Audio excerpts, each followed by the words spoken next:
So earlier this week I put out my review for Wolfenstein 2 on Nintendo Switch, the most recent Bethesda release on the system, and in the past I've mentioned that I feel like Bethesda is currently the best AAA third-party supporter of the Switch platform, but as of right now we don't know what they'll be bringing to the system next. In a recent interview, Todd Howard got asked about the company's future Switch plans, specifically in terms of a Fallout 4, and here's what he had to say.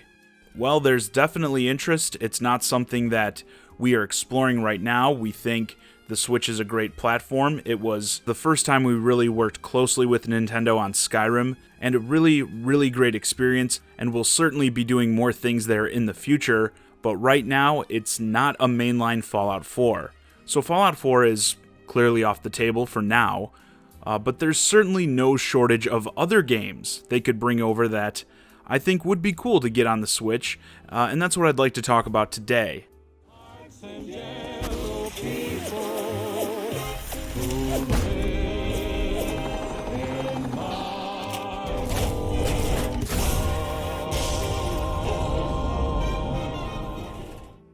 If Fallout 4 is out, I think the next game you'd have to consider is Fallout 3, or perhaps even Fallout New Vegas.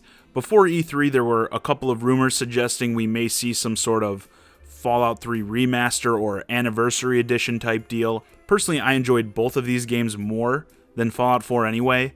New Vegas is probably my favorite game in the series, and if Fallout 4 has too much going on, probably with like the building, stuff like that, as well as the size of the open world perhaps, I think these other games would be a fine alternative.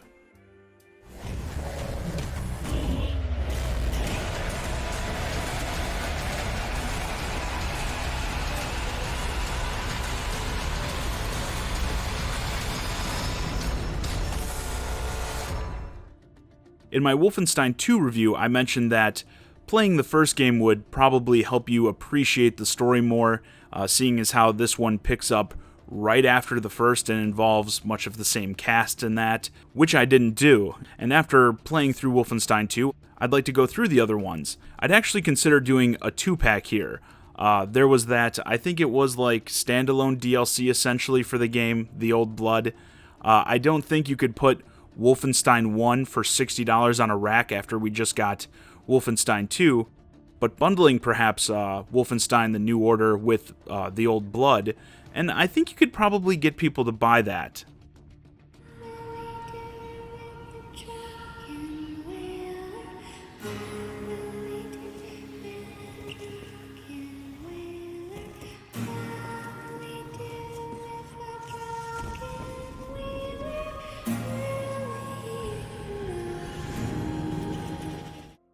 Dishonored 1 and 2, I'd really like to see these games on the Switch, probably the ones I'd actually like to see the most. I think this series is very underrated.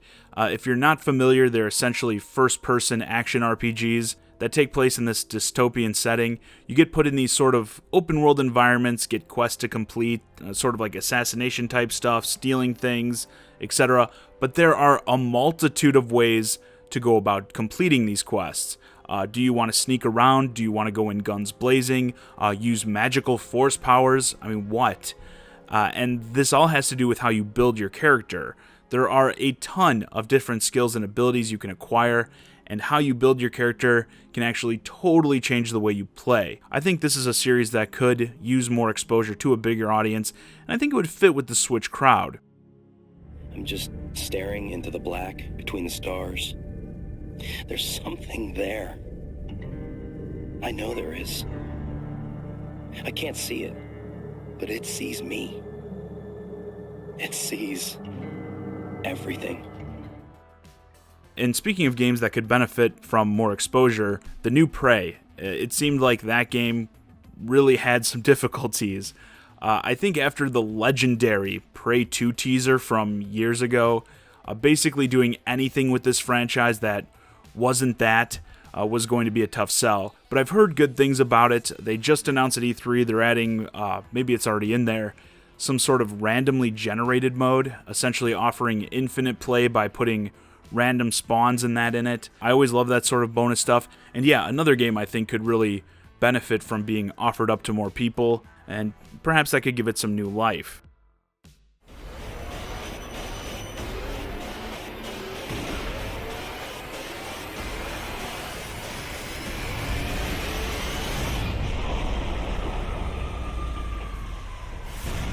And of course, as a big survival horror fan, I've got to mention The Evil Within 1 and 2. With the reveal of Resident Evil 2 at this past year's E3 stealing the show for many people, I think we're going to see a heightened demand for this type of game going forward. Perhaps even more games in that Resident Evil 4 style will end up getting made.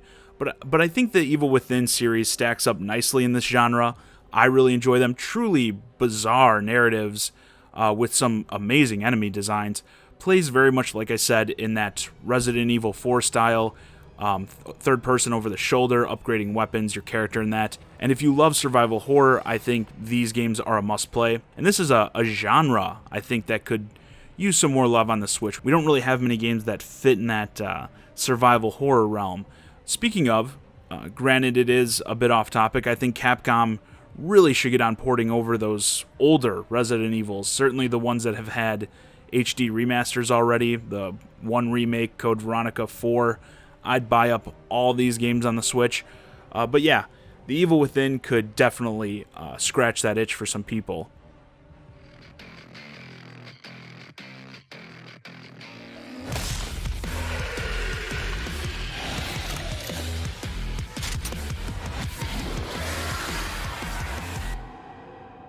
And beyond all this past stuff, obviously, new games.